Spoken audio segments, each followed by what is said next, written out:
I was in my sophomore class at Tennessee State University. I'd already been working in radio since I was 16. And I remember I was in Mr. Cox's drawing class for theater. And I was a terrible drawer. He said I couldn't draw a straight line with a ruler. And I got a call in that class from a guy at the local station, CBS. And he'd been calling me several times when I was working in radio. So I started working in radio at 16. I won the Miss Fire Prevention contest, another long story. And so when I went back to the station to pick up my prize, some guy said, "Would you like to hear your voice on tape?" I said, "Sure." And I started reading this copy on tape. They called everybody in the building, said, "Hear this kid read." I was 16, they hired me in radio. So I was in radio at 16. And so I started getting calls about my freshman year to come into television. I had never thought about it. And still was living at home and couldn't figure out how I would manage those. I had biology at 1 o'clock, and so I couldn't figure out how I would be able to manage my schedule. And Mr. Cox said to me, the same professor said you can't draw a straight line with a ruler. He said, I came back from taking this phone call, and he said, "Who was that?" I said, "There's this guy at CBS. He keeps calling me and wants me to interview for a job." And Mr. Cox said, "That is why you go to school, fool."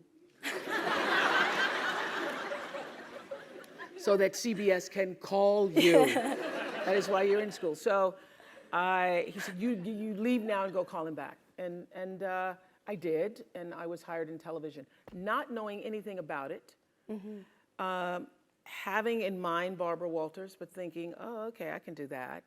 Not knowing how to write or film or anything. And I think it was because it was the times, and I literally had somebody who was willing to work with me that I managed to find my way. But I had to find my way because the reporting never really fit me. And what did work for me, I'm this old. I'm so old that when I started that, it was a year of live action cam. And so it was like video cameras live. And so the news stations would do a live shot. They would throw to somebody live, even if nothing was going on, just so they could say, live action cam. And what I found is I wasn't so good at the writing part, but if I was just standing up and talking about what had just happened, it was really good. And then I started to feel, so I started in 19, working in television, became an anchor immediately afterwards. My father still had an 11 o'clock curfew. Can you believe such a thing? That I am the 10 o'clock anchor. In Nashville, Tennessee, I am the woman on the newscast, reading the news, and my father would say, "Be home by 11." And I'd say, "Dad, the news is on at 10. He goes, "And it's off at 10:30, so be home by 11. So I had a very strict father. So anyway, I could feel inside myself that reporting was not the right thing for me, even though I was happy to have the job. Right. I got an offer to go to Atlanta. I was making $10,000 a year in 1971, but still in college, so I was thinking I was doing pretty good. Yeah. I got an offer to go to Atlanta for $40,000, which I thought, it's over. I'm gonna make $40,000. And my boss at the time said to me, "You do not know what you don't know. And you need to stay here until you can learn to write better, until you can perfect your craft as a journalist." And so he said, "And we can't give you 40, but we can give you 12. So I stayed, and you know the reason why I stayed is because I could feel inside myself that even though the 40 was alluring at the time, that he was absolutely right. So to make a long story short, because I'd be here all day just talking about how it all came about, I started listening to what felt like the truth for me. A couple of years later, I moved to Baltimore. I could feel that as a reporter, and by this time, 22, I'm making 22,000. I met my best friend Gail there who said, "Oh my God, can you imagine if you're 30 and you're making 30,000? And then you're 40 and then it's 40,000? We actually had that conversation in the bathroom. So I started to feel that reporting wasn't for me. But I had my father, I had my friends, everybody was saying, oh my God, you're an anchor woman, you're on TV, I mean, you can't give up that job. Right. And by the time I was making 25, my father goes, well, you just hit the jackpot. You're not gonna make no more money than that. That's just it. So I was torn between what the world was saying to me and what I felt to be the truth for myself. It felt like an unnatural act for me reporting, although I knew that to a lot of people it was glamorous. And I started to just inside myself think, what do I really want to do, what I really want to do. And I will say this, knowing what you don't want to do is the best possible place to be if you don't know what to do. Because knowing what you don't want to do leads you to figure out what is it you really do want to do. So you discovered talk then, right? Around that time? I didn't discover talk, I got demoted. They wanted to fire me, but I was under contract. And they didn't want to give up the $25,000. So they were trying to keep me on to the end of the year. So they put me on this talk, this is the way life works. They put me on a talk show to try to avoid having to pay me the contract out. And the moment I sat on the talk show, interviewing the Carvel ice cream man and his multiple flavors, I knew that I had found home for myself. Because when I was a news reporter, it was so unnatural for me, to cover somebody's tragedies and difficulties, and then to not to feel anything for it. And I would go back after a fire, and I would take them blankets, and then I would get a note from my boss saying, "What the hell are you doing? Right. You're just supposed to report." Can't be that empathetic. You cannot be that empathetic, and it felt unnatural for me. So if I were to put it in business terms, or to leave you with a message. The truth is, I have from the very beginning listened to my instinct. All of my best decisions in life have come because I was attuned to what really felt like the next right move for me.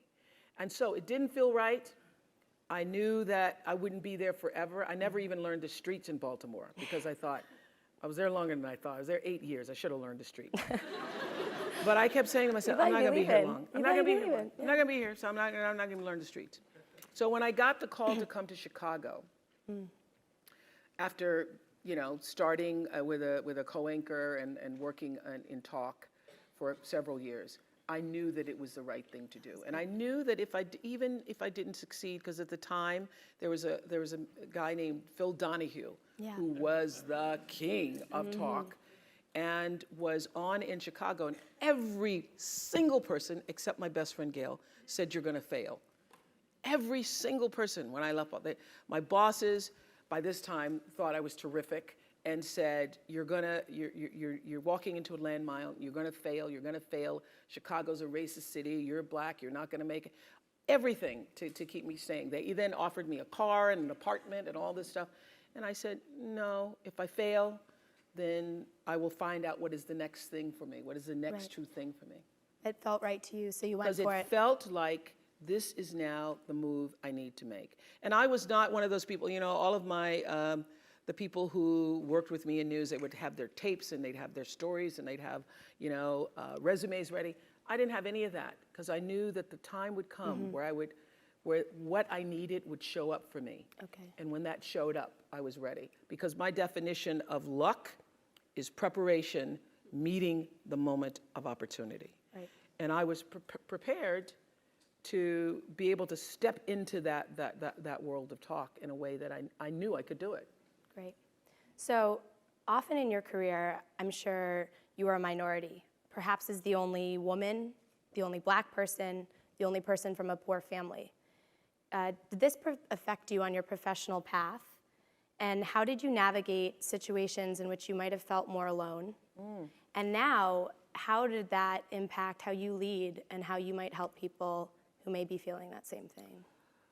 Okay, man, that's a lot of questions. I'm sorry. All right, let's... I have to put my glasses on. I figured I had you here. I was gonna ask as much as I could. So Amanda went deep on me there for a minute there. Whoa. Back up, sister girl. Come on, back up. First one is So how did you navigate situations in which you might have felt more alone? always the only woman in the room. Still walk in, only woman in the room. And there's a room full of white men, usually older. Thrills me.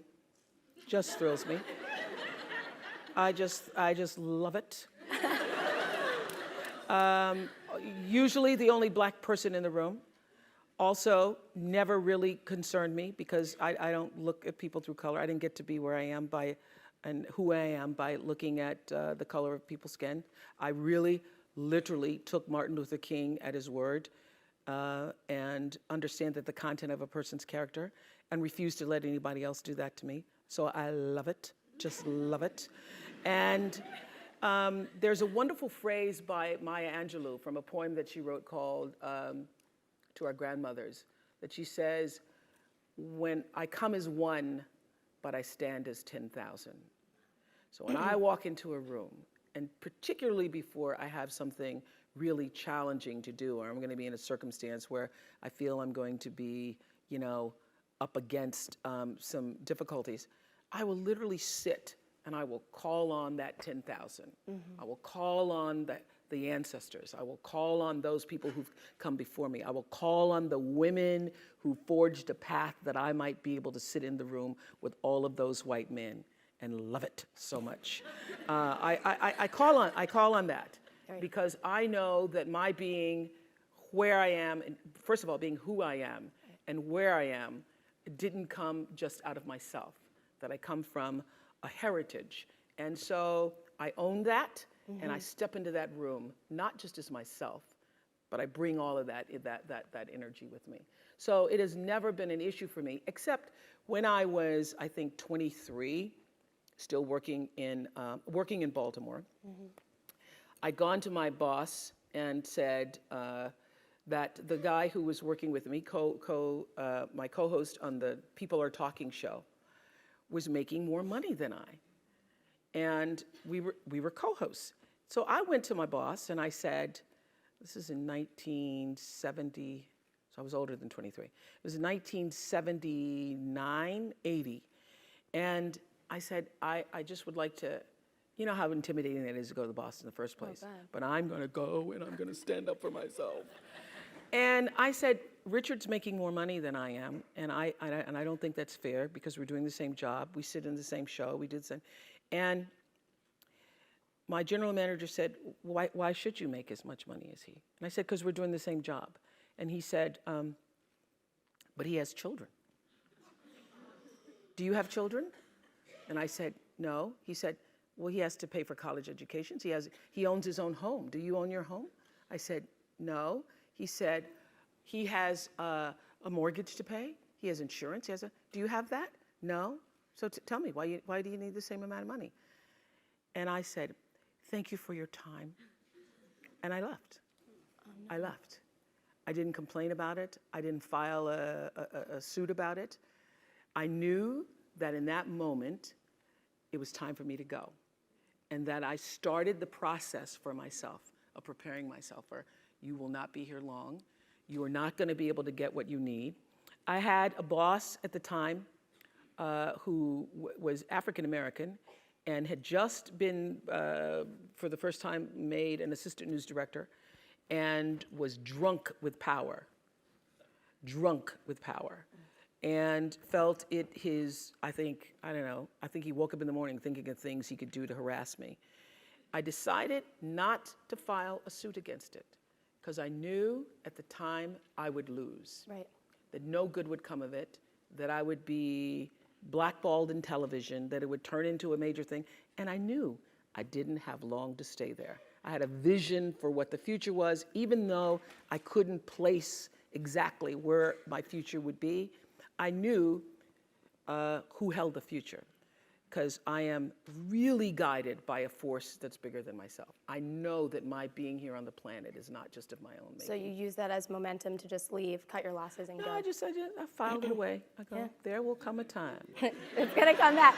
Yeah, you were right. I think you were where right. I will be sitting in the same room, and it happened like in the late 90s. I had the Oprah show, and I ran into that guy. Lord Jesus, thank you. Oh my God. Oh, one of the sweetest moments I've ever had. Oh, go ahead. Okay, here we go.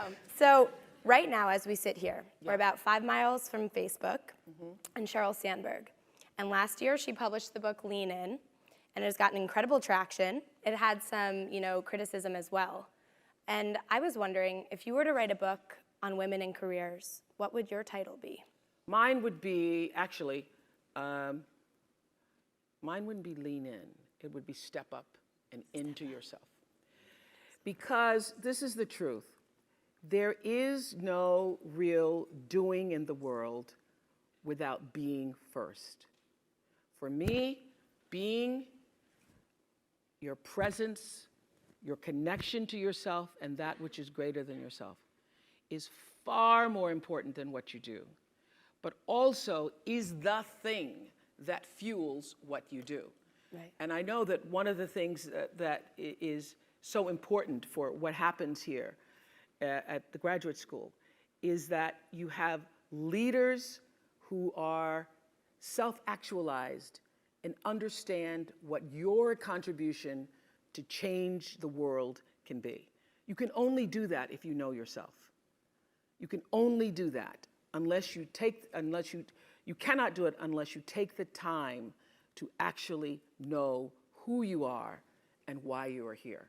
Now, I happen to know for sure that every human being comes called, and that the calling goes beyond the definition of what your job is. That there is an innate, supreme moment of destiny for everybody. And that's why when I was in Baltimore, I could feel this isn't it. This isn't it. And then in Chicago, after 25 years of success on the show, I started to feel this isn't it. There's something more, something more, something more that's calling me to what is the supreme moment. And everybody has that. And you cannot fulfill it unless you have a level of self-awareness, to be connected to what is the inner voice or the instinct. I call it your emotional GPS system that allows you to make the best decisions for yourself. And every decision that has profited me has come from me listening to that inner voice first. And every time I've gotten into a situation where I was in trouble, it's because I didn't listen to it. I overrode that voice, that instinct with my own head, my own thinking. I tried to rationalize it. I tried to tell myself, but okay, you're gonna make a lot of money. Oh no. And so I sit here, profitable, successful by all the definitions of the world.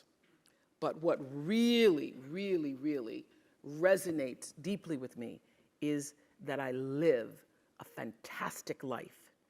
My inner life is really intact.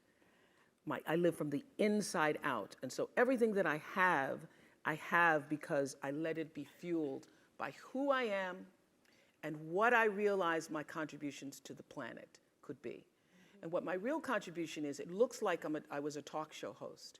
It looks like, I'm in the movies. It looks like, I have a network. But my real contribution, the reason why I'm here, is to help connect people to themselves and the higher ideas of consciousness.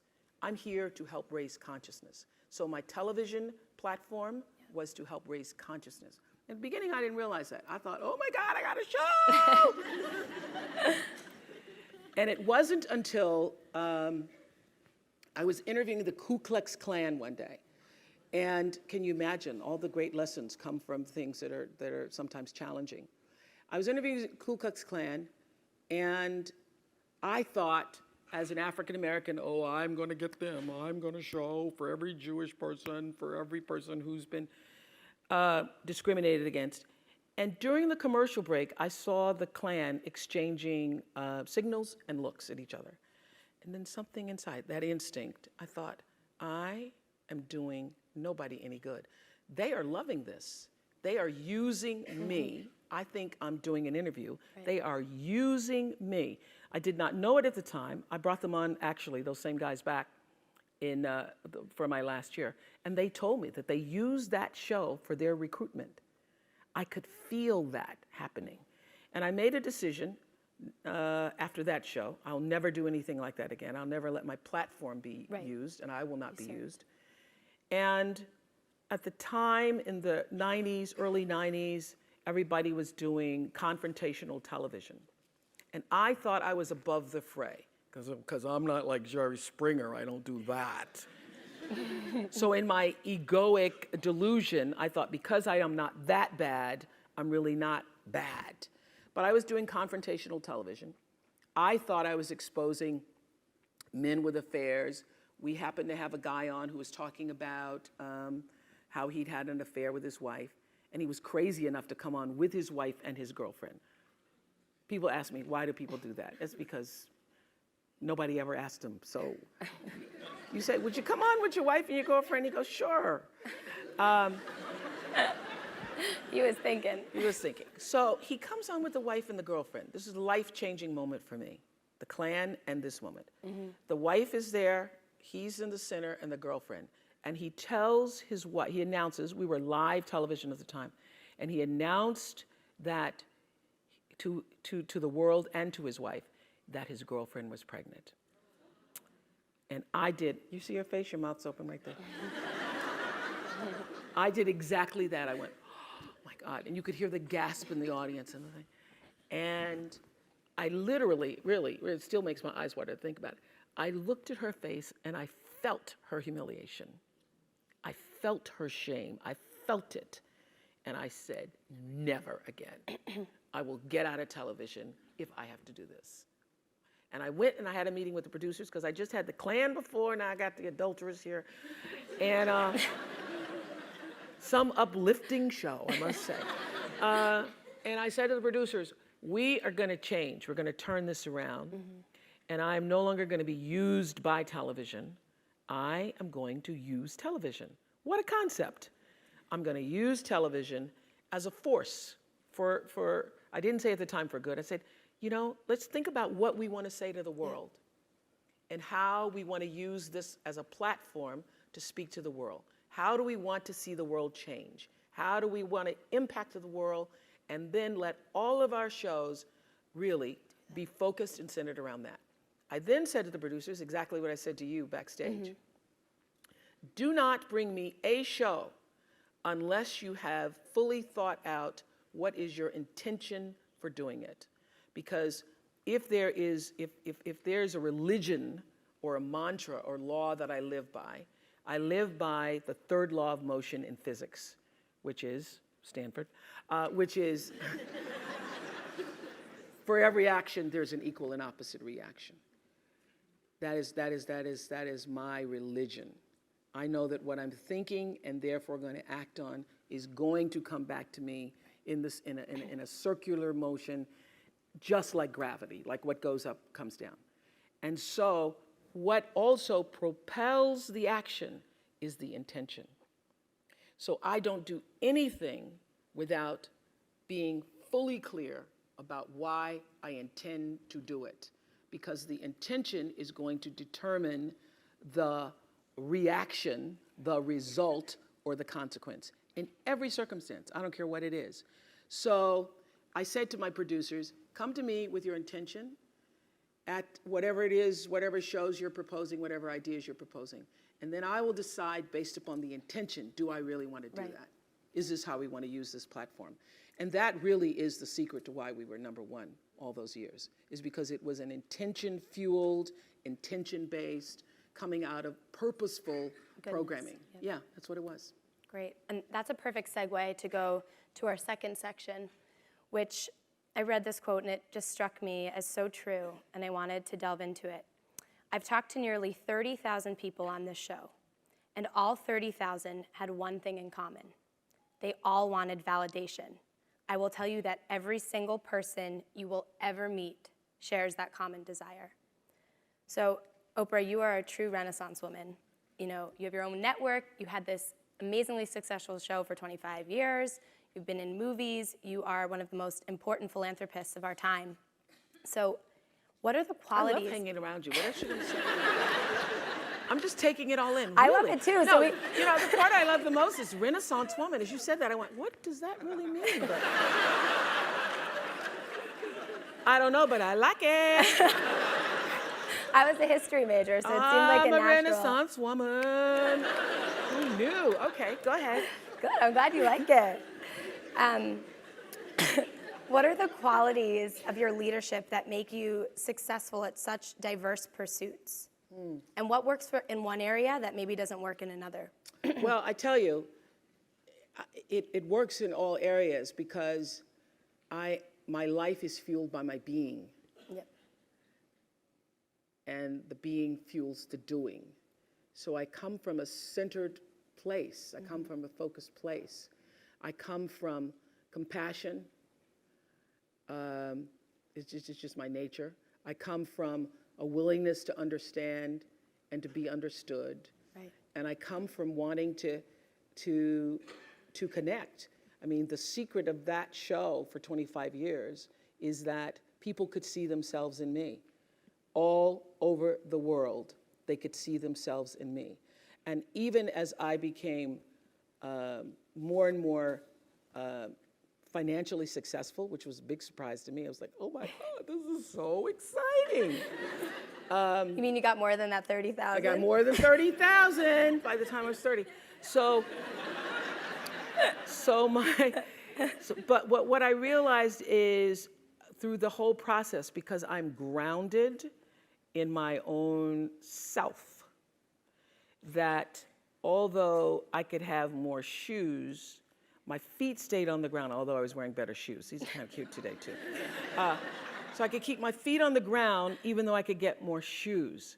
And I could understand that it really was because I was grounded. Was doing and continue to this day to do the consciousness work. I work at staying awake. And being awakened is just another word for spirituality, but spirituality throws people off and they think you mean religion. When I was hiring people for my company for looking for presidents, when people would come in, I'd say, tell me, what is your spiritual practice? And literally would throw, people would go, I'm not religious. Or I said, I didn't ask you about your religion. I asked you what's your spiritual practice. What do you do to take care of yourself? What do you do to keep yourself centered? What do you do to and one woman started crying, that's not the person. So that's a sign. That's a sign. So to answer your question, everything is fueled that comes from me really wanting to be a better person on earth. And this is what I know to be true. The reason why the show worked is because I understood that audience, my viewers, the people who watched us every day and would come and just like you all did, get tickets and they would come with their family. You all just came across campus, but that's good too. But people would come from all over the world just to be there with their aunts and their mothers, and they'd come with their cousins, and there'd be a few men in there going, what the hell? How did I do this? Or saying, well, I went to Oprah with you. I went to Oprah. And all at least give me clear for 3 or 4 weeks. I went to Oprah with you. I had such regard for that. And I just had a conversation with John Mackey, who runs Whole Foods, and has written this fabulous book. You should get it, called Conscious Capitalism. And he was talking about how the investment in the stakeholders, the people who you are serving, that connection between the people who you're trying to serve and sell to, is equally as important as the people who you're buying from, equally as important as the people who are, supporting you financially, as your stockholders if you are, a public company. So I always understood that there really was no difference between me and the audience. At times I might have had better shoes, but at the core of what really matters, that we are the same. And you know how I know that? Because all of us are seeking the same thing. You're here at this fabulous school, and we'll go out into the world and each pursue based upon what you believe your talents are, what your skills are, maybe your gifts are, but you're seeking the same thing. Everybody wants to fulfill the highest, truest expression of yourself as a human being. That's what you're looking for. The highest, truest expression of yourself as a human being. And because I understand that if you're working in a bakery and that's where you want to be, and that may be what you've always wanted to do, is to bake pies for people or bake cakes for people or to offer your gift, then that's for you. And there's no difference between you and me, except that's your platform. That's your show every day. So my understanding of that has allowed me to to reach everyone. And there's no way that you wouldn't, because that's what I truly feel. And when I sit down to talk to somebody, whether I'm talking to a murderer, I sat down, I interviewed a guy who'd killed his twin daughters. I've interviewed child molesters, trying to figure out what it is they do and why they do it. Obviously, lots of people who've been victimized through molestation. Presidents, politicians, Beyonce herself. Beyonce. At the end of every interview, the murderer to Beyonce, the question everybody asks that you mentioned is, was that okay? How was that? Everybody says that. And now I just wait for it. Was that okay? Was that okay? And when I finish, I'll say to you, was that okay? I'm going to ask you too. Okay. You're very okay. You're doing very okay. Okay. Very okay. Very okay. So what I started to sense, is that there's a common thread that runs through every interview. It doesn't matter what it is or what it is about. Everybody wants to know. And this is the truth. All of your arguments are really about the same thing. It's about, did you hear me? Did you see me? And did what I say mean anything to you? That's what everything's about. So the reason why I left my boss's office when I was asking for a raise, I knew he didn't hear nor see me, neither. And that I was not going to get the validation that I needed. Now, I couldn't articulate that at the time. I just knew, let me get out of here. But now I know, I could feel inside myself, I'm not going to get the validation that I'm looking for. I also know that's what every human being is looking for. They're looking to know, are you fully here with me? Are you fully here, or are you distracted? That's what your children want to know. That's what the people you work for want to know. That's what you want to know, is did you hear me? And every argument isn't about whatever it is you think you're arguing about. It's really about, but can you hear me? And many people have even said it. Have you not said it? You're not hearing me. Yeah. You're not hearing me. So having that understanding, and I would have to say that the show, one of the reasons why I live such a fantastic life is because I pay attention. I pay attention to my life. And your life is your greatest teacher. Every single thing that's happening to you, every day, your joys, your sadnesses, your challenges, your worries, everything is happening to bring you closer to in here. Everything is trying to take you home to yourself.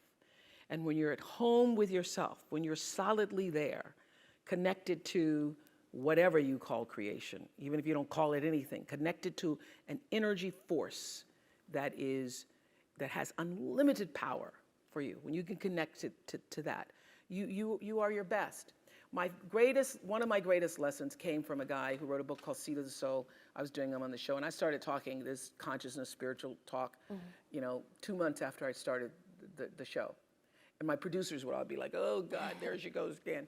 But I knew that even though masses of people were not tuning in for that the whole purpose of that platform was to try to lift people up. And now I have a network, and I can articulate what it is I'm trying to do. I'm trying to bring little pieces of light into people's lives, Because what is my job? My job is not to be an interviewer. My job is not to be a talk show host or just to own a network. I am here to raise the level of consciousness, to connect people to ideas and stories so that they can see themselves and live better lives. Thank you. I want to shift gears and focus Okay. a bit on Are philanthropy. you worried about getting all your stuff in? No, we're doing great. We're just Okay. going to keep going. I think everyone likes this, right? We're good? Okay, good. Good. Okay.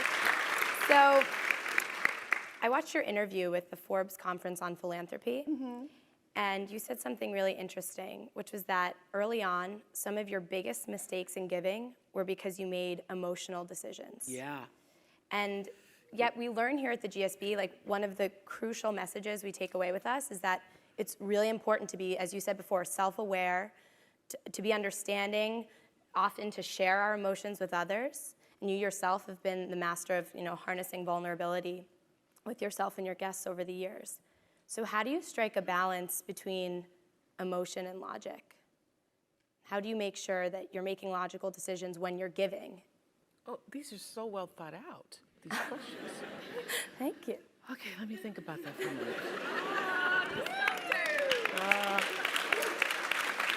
Very good. Thank you. Okay. Well, I would have to say that you need both. You need emotion and you need logic. So in the beginning, I was purely emotional, made a lot of mistakes. I happened to be sitting, I was sharing this story with Dean Soloner just before he came on. I was sitting in Nelson Mandela's living room. And I'm not just saying that to name drop, but I was actually sitting there.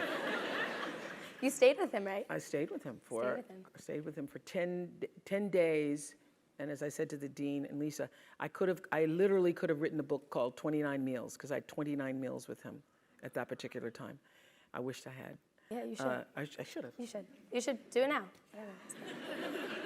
I didn't record it, so something I think, was that the second meal or the 12th meal? Anyway, so I was sitting in Nelson, sitting with Madiba, and we were talking about how do you really make an impact in the world? And we were reading the paper, and I'd reached a point where I was no longer like, oh my God, what am I gonna say? Because we were just sitting in silence reading the paper, and there was an article in the paper about, some tragic situation. And we both started talking about the way to end poverty is through education. And I said to him, I really, at some point, would like to build a school over here. And then he got up and called the Minister of Education and said, get over here now, Oprah wants to build a school. And I was like, well, I was thinking about it. I didn't say I wanted to do it today. But we literally started the process then. Wow.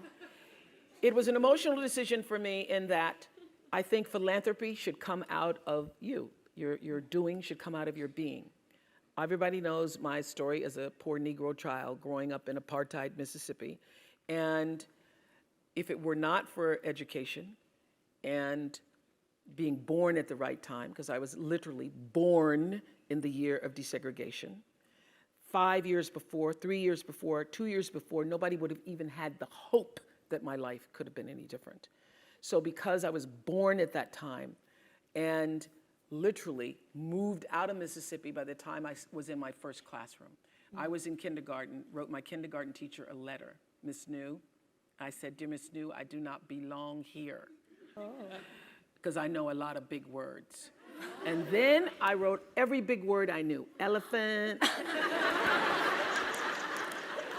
hippopotamus, Mississippi, Nicodemus, Shadrach, Meshach, and Abednego from the Bible. So, and then Miss New says, who did this? I said, I did. So then they marched me off to the principal's office. Only time I was ever in there. Principal's office. Principal made me sit and write those words again. And I got myself out of kindergarten, into first grade. Oh my God. First grade, skipped second grade, hello her. The Renaissance began. Yeah.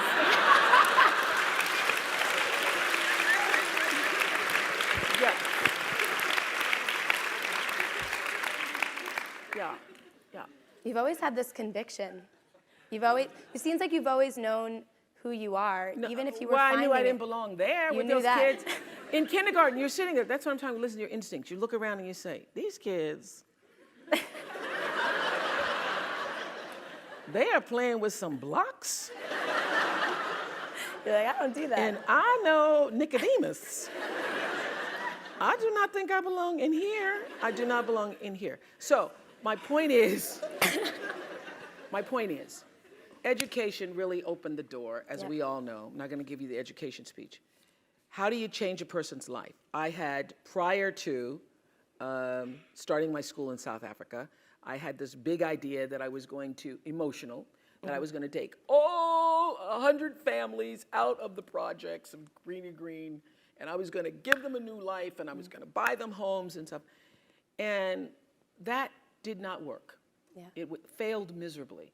I had a big sister program that I started, failed miserably. So I realized that for me, first of all, I realized you don't change, as you all are recognizing through the SEED program, you first have to change the way a person thinks and sees themselves. So you've got to create a sense of aspiration, a sense of hopefulness, so a person can begin to even have a vision for a better life. And if you can't connect to that, then you lose. You lose and they lose. And it's just money after money after money. So for me, it's using my philanthropy to do what I have found to be enormously helpful. You know, the light in my life was education. So for me, in the beginning, when I started to make money, especially when it's published, everybody and their brother calls you. Over, yeah. And then you've got to make a decision. Am I going to do what everybody else wants me to do? Or am I going to be led by who I really am? And I learned, as will happen to anybody who's successful in your family, people start treating you like the First National Bank.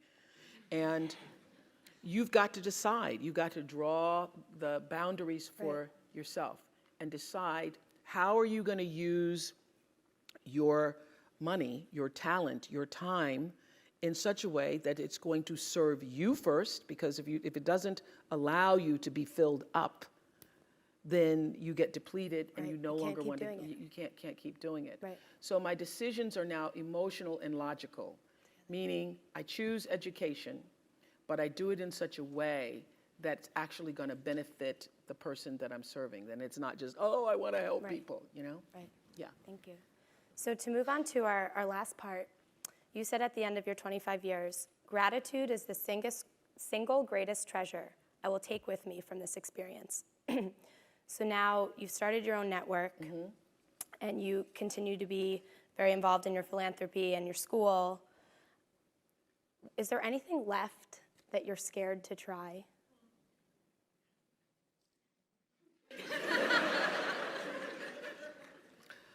Whoa, Amanda.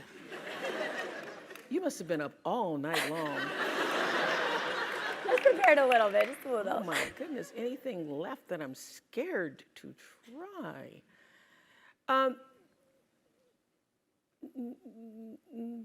No. No, and I'm just trying to think of well, is there something that I hadn't thought of? Well, because there's not much you haven't done. So. Well, but I stay in my lane. Yeah. I know what my lane is. I know what my lane is. I know that my real calling is what I said earlier. It's not, I know what it looks like to the rest of the world. Oh, there's a talk show, but I really know what I'm here to do, which is the number one thing I would say to you. First, let me answer your question. So no, there's nothing I'm not scared to try. I haven't even, I have hit my stride, but I haven't done what I ultimately came to do. There still is a supreme moment of destiny that awaits me. And I also knew that during the Oprah show. I've kept a journal since I was 15 years old. Oh, it's so pitiful when you go back and see how pathetic you were as a person sometimes. But I always knew, even during that show, that we live in a fame culture. We live in a fame-centered world, you know? had this literally been during the Renaissance, people would have valued different things. If we'd been during the Transcendentalist period, people valued different things. But in our culture, we value fame. So I always understood that that was the basis for me being known in the world, because people wouldn't be able to hear you unless you came with some swag or swagger, you know? And I also understood that that was just the foundation to be heard, but that there was a lot more to be said. So for me, owning a network or being a part of a network is about continuing to use that platform to raise the consciousness. I do a show on Sundays, which you can stream live, called Super Soul Sunday, where I literally talk to thought leaders from around the world and ask the questions. Not as good as you, I'm gonna consult with you. Ask the questions in life that really matter, to get people thinking about what really matters in their lives. And the responses that I get from people just regarding that show let me know that I'm on the right track, I'm moving in the right direction. And so I'm not afraid, because I know that all of us have limited time here. But the real question is, who are you and what do you want to do with it? And how are you going to use who you are? My favorite line from Seed of the Soul is, when the personality comes to serve the energy of your soul, that is authentic empowerment.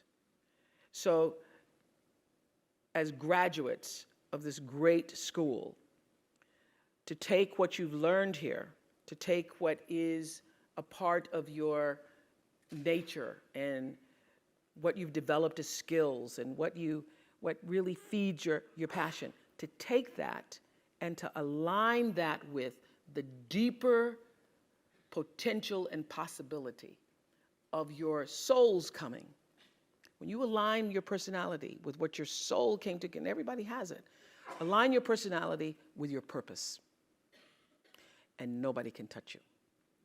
And you wake up every day and you are fired up. You're just like, oh my God, another day. It's so great. Because everybody has a purpose. So your whole thing is to figure out what that is. Your real job is to figure out why you're really here, and then get about the business of doing that. That's it. So we all know now what we have to do, right? When we leave? Yeah. So Oprah, thank you so much. Are we gonna take some questions? Yeah, so that's what I wanted to say. I'd love And everybody to has open a it up. class at 1:15, right? Okay, I'll get you out of here. They told me hard out, 1 o'clock. But so I think do we have a first question from Twitter coming forward? Thank you all for tweeting throughout the session. The first question asked today was Matt Cecido, who asked, will you marry me? Oh, looks like he's up there. He's waiting. Matt, where's the ring? Matt, do we need marriage?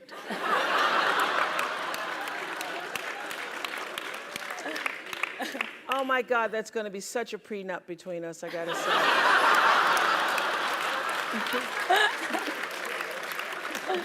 What else you got, Andre? Thank you. And then we had Javier Hernandez, who asked, Oprah, who has been your favorite interviewee and why? Well, actually, I would have to say there's so many over the years, and the truth is that the people whose names that I can't even remember, and you probably wouldn't remember, have been the most revelatory, the most impactful. I mean, watching people step out of tragedies and define triumph for themselves, those people really have been the ones that really shaped me and made me a better human being. I did an interview once with a woman, and actually with Dr. Phil, where she had come to the show and was planning to kill herself afterwards, she said, because her daughter had been murdered 8 years before, and she couldn't get past it. And she just wanted to come on the Oprah show and talk about it. And Phil said to her, why do you spend all your time lamenting, all these years lamenting the death, instead of celebrating the life? You've let the one day define your daughter's entire life. And she looked up at him and she said, you know, I never thought about it that way before, with tears. I could feel the shift in her. So the most important moments for me have been when literally I can see that somebody has made a shift in the way they see themselves in the world, or, you know, what we call now an aha moment. Those, I live for that. I live for that. Those are my favorite interviews. But most recently, I just last week interviewed Pharrell. Yeah, we saw that. Oh my my goodness. God. I was You made so him cry. happy. But you made him cry. I didn't make him cry. I didn't make him cry, Amanda. But he cried, and it was happy tears. Yeah, I would have to say. I don't go after, I don't actually No. try to make people cry. And if I think it, literally, we cut a lot of it because he went into the ugly cry. He went into the ugly cry. You could tell it was real. Yeah, it was very real. And so we said, we got to save the brother. Brother cannot walk out into the world with the ugly cry. It's okay to have a little sniffle, but then just like, oh, Lord. But I could also feel him. I mean, I understand. You know why? Because I just loved him. I just loved him. Anybody who saw that interview, if you liked him a little bit before, you really loved him afterwards, because that's a person who's absolutely connected to it. He knows his purpose. Yeah, well, he's very much connected to it. And when he started crying when he saw the videos of people all over the world dancing to the happy song. There was a version made here, too. Here? Yeah. You guys did one too? Yeah, I think some of the NBA ones, right? Raise your hand if you were in it. Yeah. Didn't it make you happy to do it? Yeah. So he saw that video, like 30 seconds of video from people in all these different countries, and the name of the countries were up. And he just felt the emotion and the impact of using his life in such a way that you're able now to touch all of those people, which is really what we're all looking to do. And all of us have the ability to do it at whatever level you are, at whatever level. And I always say to people, oh, I have a big stage. Some people have a smaller stage. Some people have, you know, what's your stage? We're going to take one from the audience now. Yeah. Let's do it. All right. Here we go. Got the mic. Introduce yourself. Hi, I'm Kirsten. I'm a second-year MBA student here at the GSB. So this week at the GSB, we're hosting something called Climate Week to raise awareness about climate change among the business students here.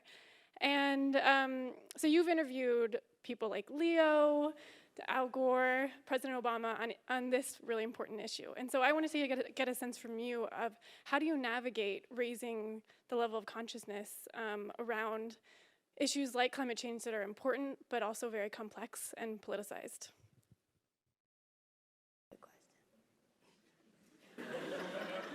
We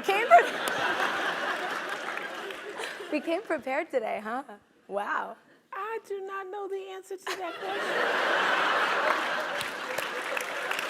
I do not know. If I knew that, I would have like made it a club, and we would have. I would have had everybody come join my environmental club. No, I don't know. That is such a complex, beautiful question. And the fact that you were even asking it or engaged in the process of trying to figure out the answer thrills me, because that's what would happen here at Stanford. So, but I really do not have an answer to that question. Wow. Thank you. Thank you. Do we have time for one more? You have to, because you can't end on a question I couldn't answer. No. Here we go. I came here to get stumped, yeah. Hi, Oprah. My name is Melissa, and I wanted to know, how do you think about balancing selflessness with selfishness? Selflessness. With selfishness. Why are you asking me that question? It's kind of the tension between putting yourself first and also taking care of others. Okay. Well, I would say this. Everybody's heard the whole oxygen mask thing.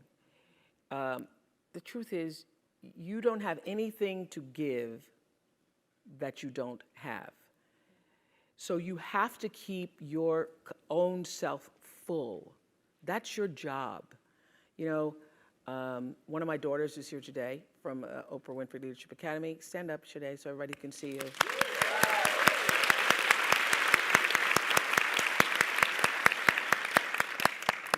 You're going to end your first year soon. Oh my God, it's first year. I say to my girls all of the time that your real work is to figure out where your power base is and to work on the alignment of your personality, your gifts that you have to give, with the real reason why you're here.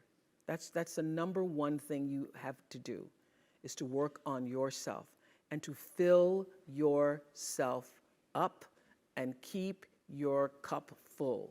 Keep yourself full. Now, I used to be afraid of that. I used to be afraid, particularly from people who say, oh, she's so full of herself. She's so full of herself. And now I embrace it. I consider it a compliment that I am full of myself. Because you only when you're full, I'm overflowing, my cup runneth over. I have so much to offer and so much to give. And I am not afraid of honoring myself. You know, it's miraculous when you think about it. First of all, for me, my father and mother never married. They had sex one time underneath an oak tree because she was wearing a poodle skirt in 1953. And my dad, to this day, says, I want to know what's under that skirt. That's what I want to know.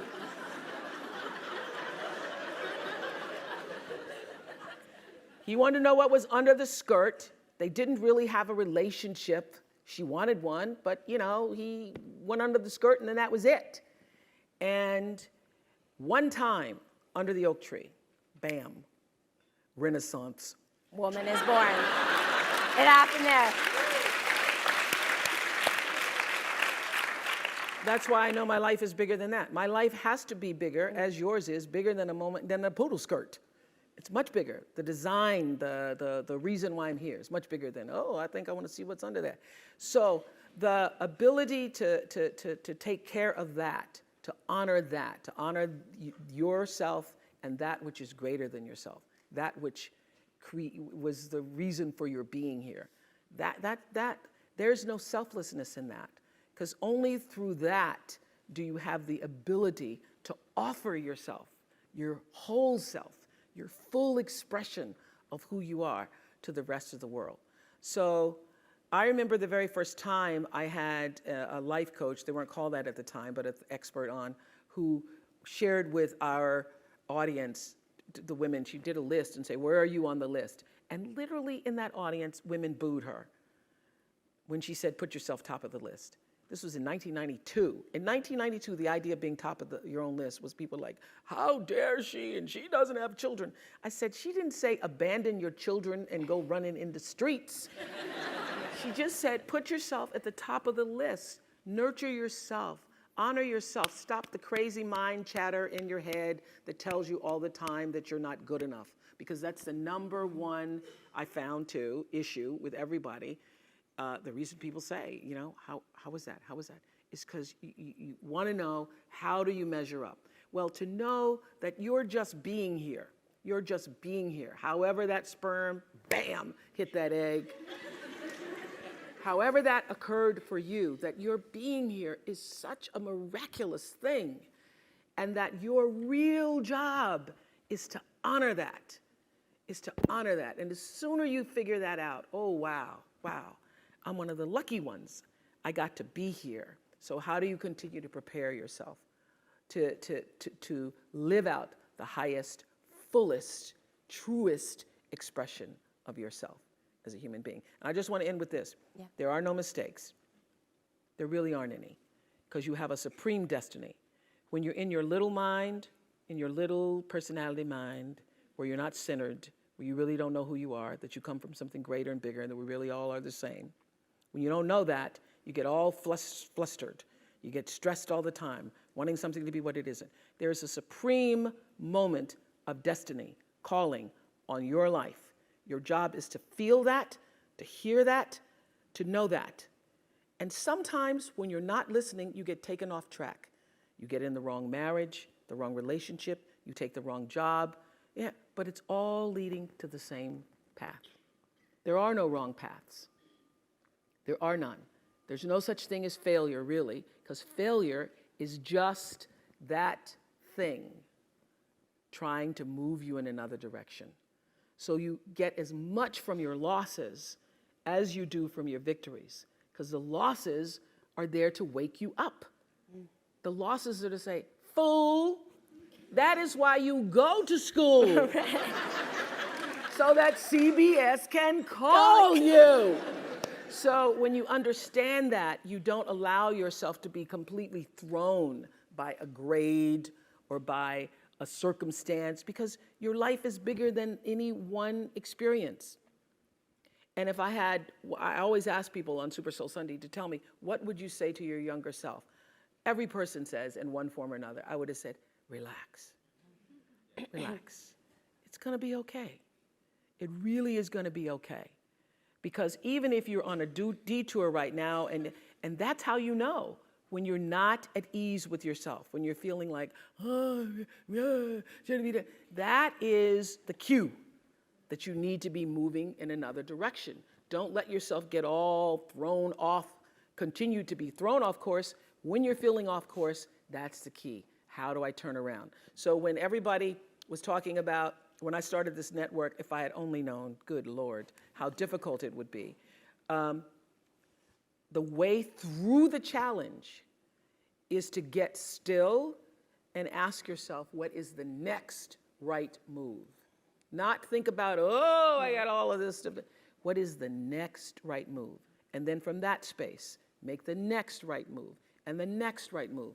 And not to be overwhelmed by it, because you know your life is bigger than that one moment. You know you're not defined by what somebody says is a failure for you, because failure is just there to point you in a different direction. And that's all the time I got right now. Yeah. I'm looking at the clock. Thank you. Woo! Whoa. Good job. Thank you. Yay! Yay! Good job. Yay!